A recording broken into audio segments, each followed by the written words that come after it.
Para sahabat, ada banyak orang, mulai dari para pakar politik sampai kerumunan netizen, mengatakan bahwa masa jabatan kepala desa yang terlalu lama, apalagi 9 tahun, itu akan mengancam demokrasi desa. Saya akan menguji dan menantang pendapat ini. Tentu itu mengandung teori ya. Jadi kan proposisinya kan kekuasaan yang semakin lama itu akan mengancam demokrasi. Itu benar sebagian kecil, tapi salah sebagian besar. Itu menggunakan dua teori. Teori pertama adalah pluralisme. Pluralisme ini model Amerika ini. Pluralisme artinya bahwa politik itu harus menyebar ya, harus bukan tunggal ya, bukan singular, bukan single, bukan monolitik gitu ya, tetapi menyebar, struktur politiknya juga banyak, kemudian individu punya kebebasan, lalu juga ada kelompok-kelompok ya, jadi kelompok-kelompok bukan organisme gitu, tapi kelompok-kelompok yang menjadi pemain politik. Termasuk kalau di desa ya mereka kelompok-kelompok masyarakat itu yang akan menjadi pemain politik. Dan harus ada kompetisi secara sehat, secara bebas begitu. Itu namanya standar teori ya, standar positif yang ditiru, diimpor dari Amerika. Ya. Dan karena punya standar positif itu lalu mereka anti pada korporatisme. Korporatisme itu ya kalau ini disatukan dalam tubuh negara, lalu negara itu membentuk kelompok-kelompok atau organisasi secara seragam, secara tunggal yang dikendalikan oleh negara. Mereka juga anti pada dinasti. Ya, dinasti itu sangat bertentangan lah dengan demokrasi, dengan pluralisme, dengan liberalisme gitu. Demikian juga dengan klientelisme. Klientelisme itu hubungan personal, intim, anak buah, bapak buah, antara bupati dengan kepala desa dan sebagainya gitu ya. Jadi ini pendapat yang sangat liberal gitu. Dan sekali lagi pluralisme itulah model Amerika. Mereka mengendaki limited government, pemerintah yang terbatas. Ya masa jabatannya ya dibatasi ya kalau di sana ya 4 tahun gitu ya. Dan ini ada Wakil Ketua Komisi 2 DPR RI yang menggunakan standar 4 tahun jabatan Presiden Amerika itu mau untuk melihat desa. Dia punya keyakinan itu, semakin lama itu semakin lalem dinasti gitu ya. Dan seterusnya lah gitu ya. Pokoknya memandang kekuasaan itu jelek dan karena itu harus dibatasi dan kemudian harus dikompetisikan secara bebas gitu. Lalu teori yang kedua, teori elit. Elit ya ini macam-macam. Nanti kata kuncinya oligarki gitu ya. Dan saya sudah bolak-balik lah membahas itu. Jadi artinya ya kekuasaan itu akan cenderung dimonopoli oleh elit dan semakin lama dia berkuasa maka penggumpalan elit, oligarki dan sebagainya itu akan menjadi ancaman bagi demokrasi. Ya, itu keyakinannya begitu ya dan itu teori yang sudah usang. Teori yang sudah tidak berguna untuk ini ya, untuk membangun Indonesia, kejayaan Indonesia yang didasarkan pada kedaulatan rakyat maupun kedaulatan negara. Jadi ya itu kan model sana gitu. Sama juga ini ya, baik teori elit maupun teori pluralisme ini kan asal usulnya dari sana. Yang diimpor gitu. Jadi orang itu kalau menganalisis apapun ya bawa buku itu, buku teks itu ya, meskipun nggak sadar mereka gitu. Nah, saya tidak terlalu percaya pada pendapat-pendapat itu. Tadi saya sudah mengatakan bahwa masa jabatan itu mengancam demokrasi itu itu hanya benar sebagian kecil tapi, salah sebagian besar. Ya, kalaupun pada zaman Orde Baru Soeharto berkuasa lama itu kan bukan maksud saya kehancuran demokrasi bukan karena dia berkuasa lamanya itu, enggak. Tetapi karena ya memang ya dia itu mengendaki otoritarianisme. Jadi artinya otoritarianisme itu bisa dibangun dalam waktu singkat, 5 tahun pun juga bisa gitu. Demikian juga kepala desa ya, mau lalim gitu ya, mau membunuh demokrasi, mau bikin oligarki tidak perlu 9 tahun. Dalam waktu yang sangat singkat sudah sangat bisa gitu ya. Dan justru saya ingin mengatakan bahwa hari-hari ini gitu, malah justru pasca undang-undang desa ini, itu demokrasi desa itu sudah berantakan, sangat lemah.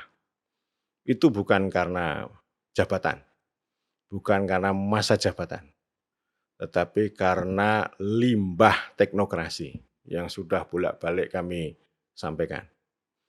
Jadi teknokrasi ini ya, saya sudah bahas juga ini di judul teknokrasi desa ini. Itu ya ini ya keahlian tapi yang berkuasa. Jadi secara konkret itu hadir dalam bentuk sistem keuangan desa. Dia bukan hanya sekedar alat yang melayani, tetapi dia itu mengatur apa namanya proses-proses politik di desa, termasuk juga APB desa. Ya. Jadi kan sebenarnya demokrasi itu kan intinya politik. Ada negosiasi, ada dialektika, ada komunikasi lah gitu ya. Ada aspirasi dari rakyat gitu ya, yang nanti akan menjadi keputusan politik, akan menjadi perencanaan. Perencanaan itu ya proses dan keputusan politik. Tetapi ketika perencanaan itu sibuk ngomong data, ya, sibuk ngomong tools, perangkat, metode, itu namanya teknokrasi. Jadi perencanaan, sistem keuangan desa, penganggaran, yang saya sudah bolak-balik kalau penganggaran itu artinya teknis mendahului politik. Jadi untuk menyusun APB desa itu panjang lebar lah. Pakai survei desain, pakai RAB dan sebagainya. Itu namanya teknokrasi mendahului politik. Bukan teknokrasi yang melayani politik, bukan. Ya, jadi itu itu ya sama nanti di TKS, ya, saya nggak ngerti di TKS itu data itu loh, soal kesejahteraan sosial gitu. Termasuk juga SDGs desa. Jadi semuanya itu kan teknokrasi. Orang mau merencanakan, masyarakat desa, pemerintah desa mau merencanakan, mau menganggarkan dalam musyawarah desa. Itu selalu melihat ini ya, kode rekening ya. Ini termasuk ini bagian dari teknokrasi juga. Kode rekeningnya ada enggak nih gitu. Jadi tidak berdebat ini ya soal interest, soal kepentingan bersama, membangun kepentingan bersama. Tidak berkomunikasi secara mendalam gitu. Karena mereka bilang bahwa ya musyawarah desa kalau harus berdebat dan sebagainya itu percuma. Atau nanti kita membuat anggaran itu ya mengikuti kode rekening yang sudah ada dalam aplikasi sistem keuangan desa. Jadi begitu ya, itu dilihat dulu lah. Jadi orang itu nggak perlu seperti petuah orang Minang ya, bahwa demokrasi itu bagaikan kayu yang dibakar secara bersilang di dalam tungku untuk menanak nasi. Itu bolak-balik saya sampaikan, demokrasi itu ya seperti itu. Tapi ketika ini tadi, orang mau merencanakan, mau menganggarkan kok melihat kode rekening itu namanya demokrasi sudah tidak ada.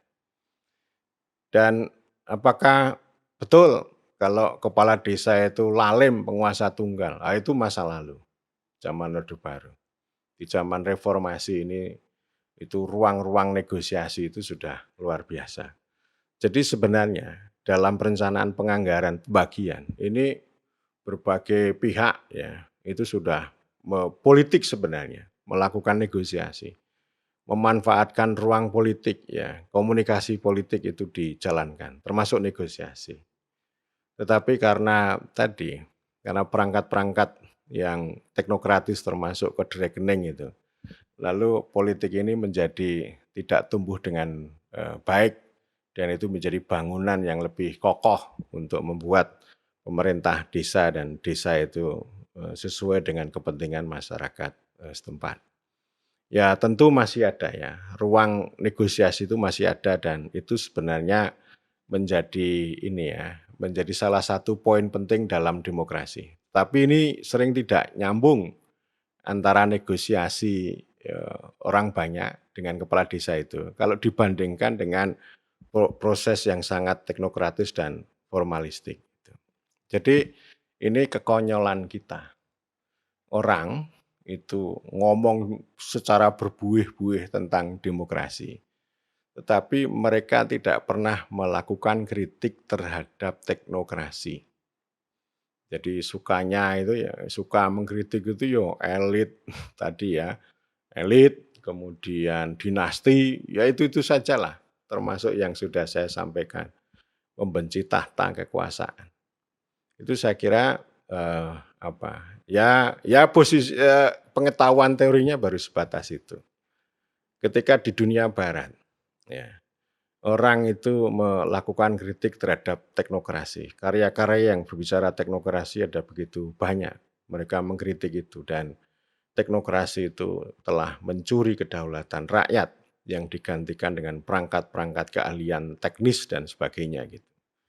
Dan itu mengisolasi politik gitu ya. Jadi politik itu diisolasi tadi, antara negosiasi antara rakyat sama kepala desa itu diisolasi gitu. Tetapi yang namanya policy, perencanaan, aturan, anggaran itu berlangsung secara teknokratis. Dan itu dua dunia yang sangat terpisah. Jadi sebenarnya ya benar apa kata Ari Sujito, orang itu mendambakan demokrasi tapi anti politik. Jadi artinya, ya itu demokrasi itu hanya omongan aja, tapi sebenarnya orang banyak ini lebih suka pada teknokrasi dan teknokrasi itu sebenarnya yang membunuh, yang merusak, yang melemahkan demokrasi desa.